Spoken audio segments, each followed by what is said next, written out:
താരേച്ചി, താരേച്ചി, ഒന്ന് ഓടി വാ. അയ്യോ അവര് പോയി, എല്ലാം പോയി. മായേച്ചി, താരേച്ചി ഓടി വാ.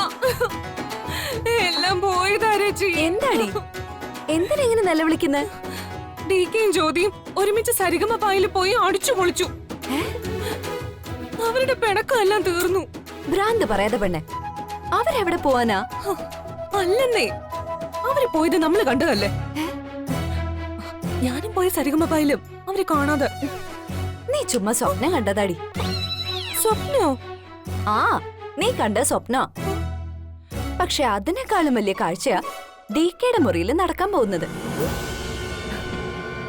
നമ്മുടെ അമ്മായിയമ്മയെ കാത്തിരിക്കുന്നത് ഞെട്ടിക്കുന്ന സംഭവങ്ങളാ. അവളിപ്പോ തിരിച്ചു വരാൻ തോന്നിയ നിമിഷത്തിനെ ശപിക്കുന്നുണ്ടാവും. പാവ അമ്മായിയമ്മ.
അത് അമ്മയുടെ ആഗ്രഹം. പക്ഷെ ആ സ്ഥാനം നിനക്ക് ഈ മുറിയിൽ ഞാൻ തരില്ല. അത് എന്റെ 7 കണ്ടീഷൻസിൽ ഞാൻ പറഞ്ഞിട്ടുള്ളതാ. ഷെടാ, കണ്ടീഷനും ബോണ്ടും ഒക്കെ വെച്ച് കാര്യം നടത്താൻ ഇതെന്താ വല്ല കോർപ്പറേറ്റ് കമ്പനിയാണോ? അതൊന്നും എനിക്കറിയില്ല. പക്ഷേ നിന്നെ ഞാൻ ഈ കട്ടിലേക്ക് കിടത്തില്ല. എനിക്കത് ഇഷ്ടമല്ല എന്ന് കരുതി പുറത്തിറങ്ങി ഇതിനകത്ത് നടക്കുന്നൊന്നും ആരോടും വിളമ്പാൻ നിൽക്കണ്ട. അഭിമാനം പോവായിരിക്കും അല്ലേ? പുറത്ത് മറ്റുള്ളവരുടെ കണ്ണിൽ ഭാര്യയും ഭർത്താവും, അകത്ത് ഹിറ്റ്ലറും റോബോട്ടും. അതാണ് നിങ്ങളുടെ ഉദ്ദേശം? ആ, ഞാൻ ഇപ്പൊ കാണിച്ചു തരാം. എന്നോടാ കളി.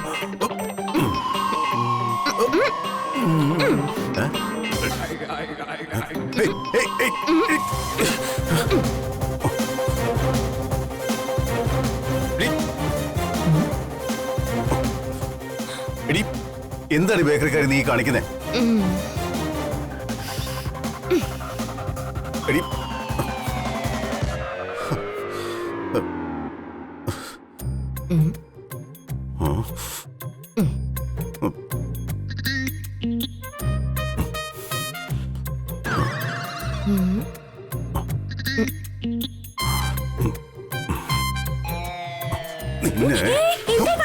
എന്റെ കാല് പിടിക്കണ്ട.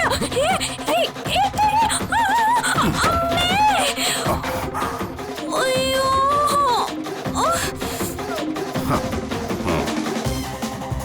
അയ്യോ,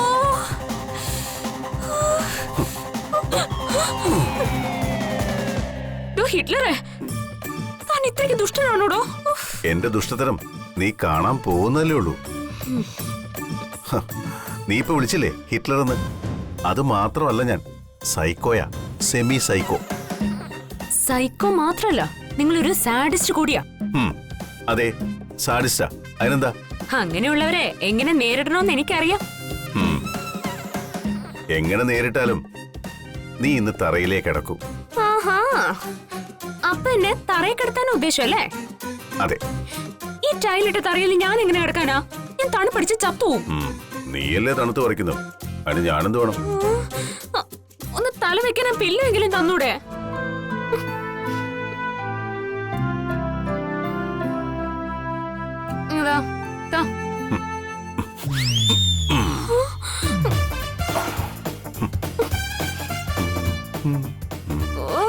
നിങ്ങള് സെമി സൈക്കോ ഒന്നുമല്ല, നിങ്ങളെ മൂത്ത സൈക്കോയാ. ഞാൻ ഇങ്ങനെയാ കേട്ടാ. അത് സഹിക്കാൻ പറ്റില്ലെങ്കിൽ പുറത്തു പോയി ഗസ്റ്റ് റൂമിൽ കിടക്കും. അയ്യോ, അപ്പൊ അമ്മ പറഞ്ഞത് മറന്നുപോയോ? ഞാൻ ഈ മുറിയിലേ കിടക്കുന്നുള്ളൂ. എന്നാലേ ഇവിടെ തറയിൽ കിടന്നോ കേട്ടാ. ഒരു ബെഡ്ഷീറ്റ് പോലും ഇല്ലാതെ ഈ വെറും തറയിൽ ഞാൻ എങ്ങനെ കിടക്കാനാ?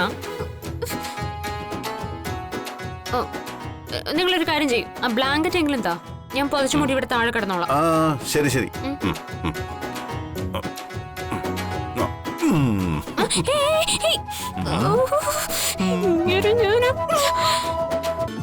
ദുഷ്ടൻ.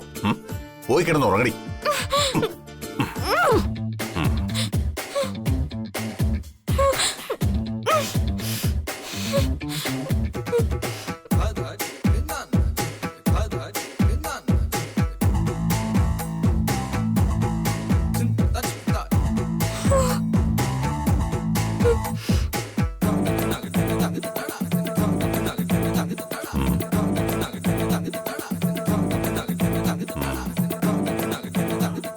കണ്ണടച്ച് കിടന്നാ മതി, ഉറങ്ങിക്കോളും.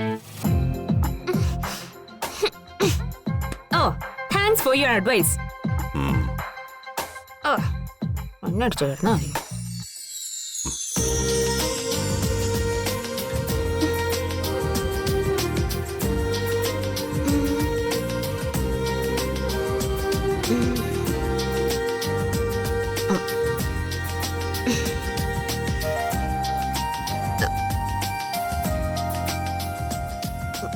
അതെ, നാളെ വേണമെങ്കിൽ ബെഡ് രണ്ടാക്കിയിടാം.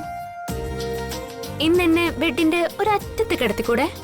ഇവിടെ പാർട്ടീഷൻ ഇല്ല, പണിഷ്മെന്റ് മാത്രമേ ഉള്ളൂ. ഓ, അതും എന്റെ 7 കണ്ടീഷൻസിനകത്തുള്ളതാ.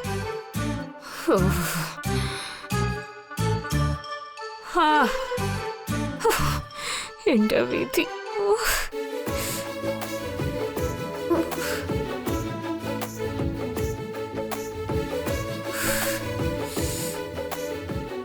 എന്റെ ദൈവമേ, എന്തൊരു തണുപ്പ്!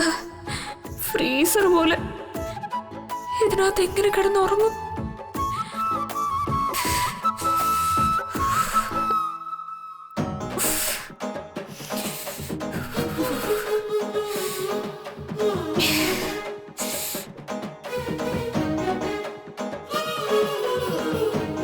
ഏയ് ഹിറ്റ്ലറെ,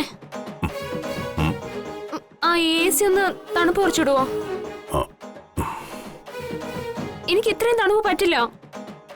ശരി, അതിന് ചെയ്തു തന്നില്ലെന്ന് വേണ്ട.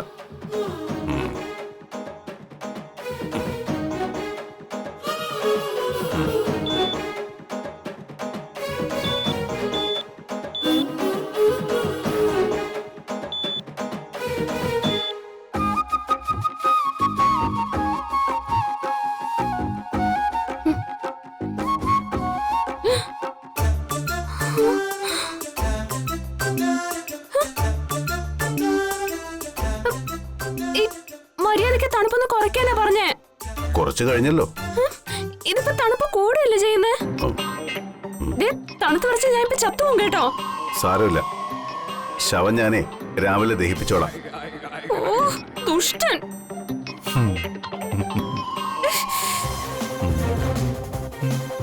എന്നോട് നിങ്ങൾക്ക് ഇത്തിരി മര്യാദ കാണിച്ചൂടെ? മര്യാദയും ദയേ സഹതാപവും എനിക്ക് നിന്നോട് ഒരിക്കലും തോന്നില്ല. I am Hitler.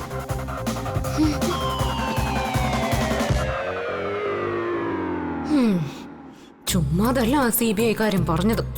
ആ സുപ്രിയെ ഇങ്ങനെ തന്നെ ആയിരിക്കും ഇങ്ങേരി പീഡിപ്പിച്ചു കൊന്നത്.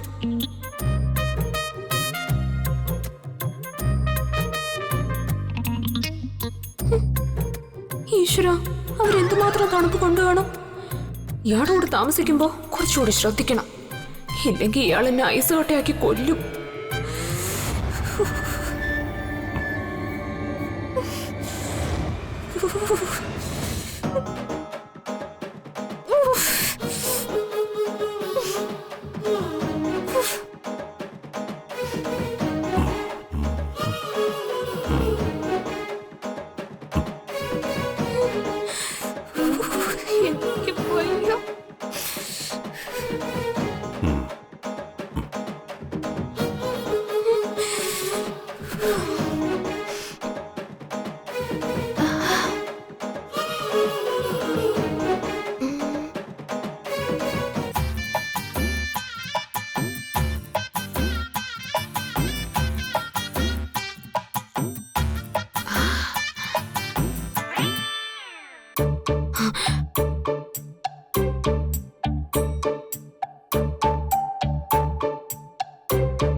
ഇങ്ങനെ പോയ ഒന്നുകിൽ ഇയാൾ എന്നെ കൊല്ലും, അല്ലെങ്കിൽ ഞാൻ ഇയാളെ കൊല്ലും.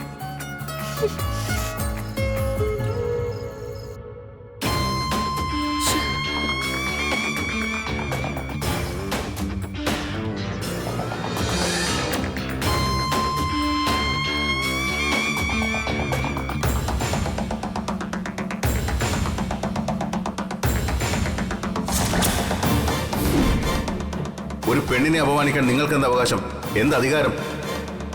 ഞാനുമായുള്ള കരാർ തീരുന്ന സമയം വരെ ജ്യോതി ഇവിടെ താമസിക്കുന്നത് ഇഷ്ടമില്ലാത്തവർക്ക് ഈ വീട്ടിൽ നിന്ന് മാറി താമസിക്കാം. ജ്യോതി DKയുടെ രണ്ടാം ഭാര്യയാണ്.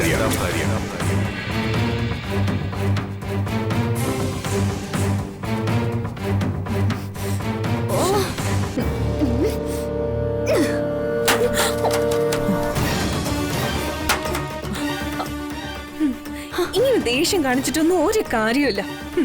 കല്യാണം കഴിഞ്ഞു, അവൾ DKയുടെ മുറിയിൽ കയറി കൂടുകയും ചെയ്തു. എന്നാലും നമ്മളോട് ഇറങ്ങി പോകാൻ പറയാൻ DKക്ക് എങ്ങനെ തോന്നി? അതും അവളുടെ മുന്നിൽ വെച്ച്. ഇത്രയ്ക്ക് നമ്മൾ അപമാനിക്കാൻ നമ്മൾ എന്ത് തെറ്റാ ചെയ്തേ? വൈകുന്നേരം വരെ വെള്ളം കോരിയിട്ട് അവസാനം കല വിട്ട് ഉടച്ചതുപോലെയാണല്ലോ. കലം നമ്മളായിട്ടിട്ട് ഉടച്ചതല്ലോ. അവള് ആ ജ്യോതി നമ്മുടെ കയ്യിന്ന് കലം തട്ടിപ്പറിച്ച് അടിച്ചുടച്ചതല്ലേ. കോരിയ വെള്ളം മുഴുവൻ പാഴായി. എന്റെ ഈശ്വര, അവര് രണ്ടുപേരും കൂടി ഒരു മുറിയില്. എനിക്കത് ആലോചിക്കാൻ പോലും പറ്റുന്നില്ല. ആ ദുർവാസാവിന്റെ വ്രതം ഇന്നുകൊണ്ട് ആ മേനക തെറ്റിക്കുമെന്ന എന്റെ പേടി.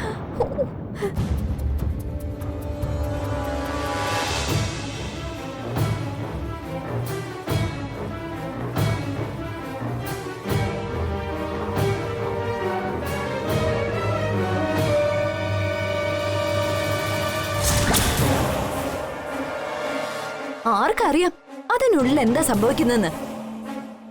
എല്ലാ വ്രതവും തെറ്റിച്ച് കളഞ്ഞിട്ട് അവര് രണ്ടുപേരും കൂടി നമ്മുടെ മുന്നിൽ ശത്രുക്കളെ പോലെ അഭിനയിക്കുന്ന എന്റെ സംശയം. ഓ ഈശ്വരാ, ആലോചിച്ചിട്ട് ഇരി പുറക്കുന്നില്ലല്ലോ. ചിത്രേ, വല്ലത് സംഭവിച്ചു കാണൂടി. ഇങ്ങനെ പറഞ്ഞ് എന്റെ നെഞ്ചിന് കൂടി കൂട്ടല്ലേ താരേച്ചി.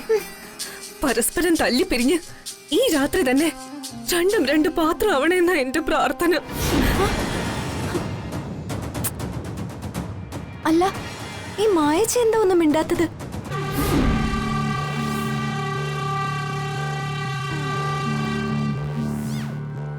മായച്ചി, ഞാൻ പുറത്തെ ഇരുട്ടിനെ കുറിച്ച് ആലോചിച്ച് നിൽക്കുകയായിരുന്നു. കൊള്ളാം. ഇപ്പൊ ആലോചിക്കാൻ പറ്റിയ വിഷയം.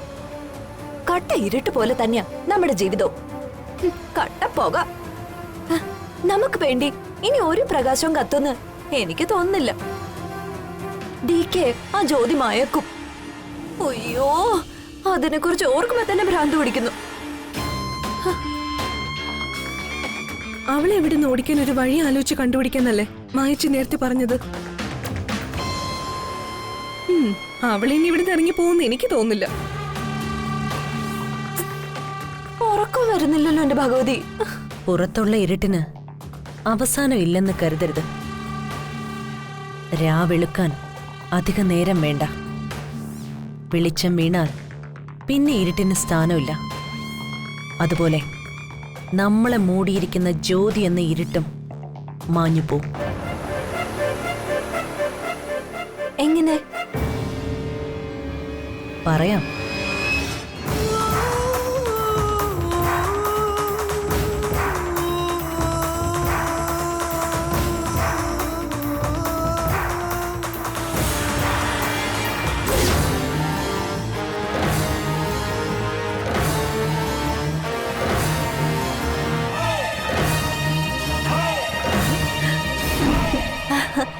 ഈ പ്ലാൻ വർക്കൗട്ട് ആവും, ഉറപ്പ്. ജയിക്കാൻ കുറച്ച് താമസം വരും. പക്ഷേ ക്ഷമിച്ചാൽ ഒടുവിൽ ജയം നമുക്ക് തന്നെയായിരിക്കും.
അറിയാലോ.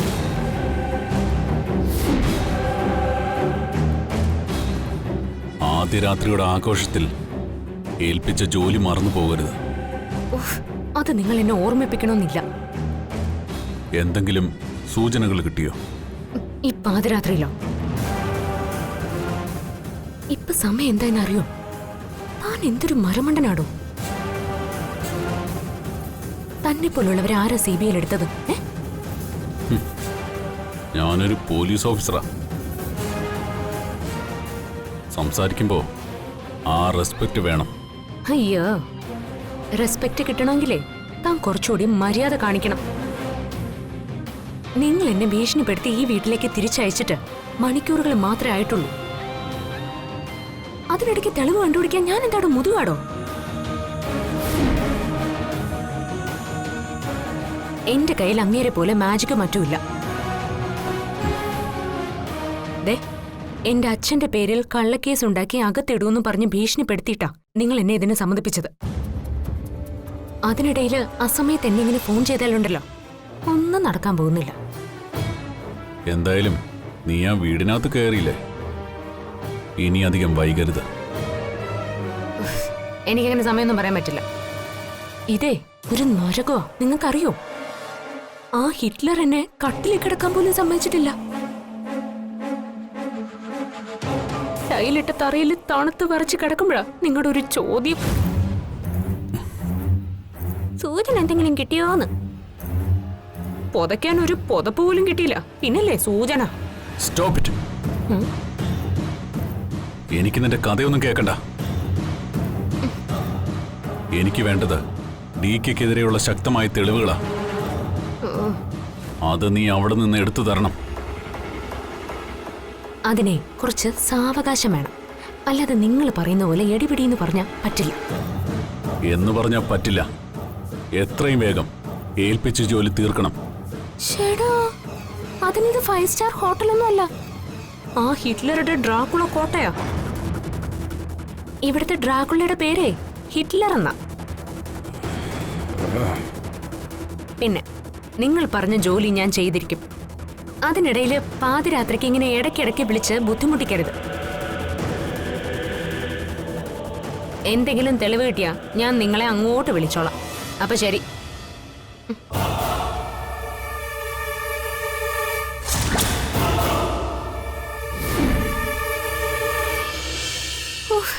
എന്റെ ഈശ്വര, ചെകുത്താനും കടലിനും നടുക്കായി പോയല്ലോ എന്റെ ജീവിതം. ആരും കണ്ടില്ല. ഈശ്വര, ഇനി വീണ്ടും ഞാൻ ഇതിനകത്ത് കയറണമല്ലോ.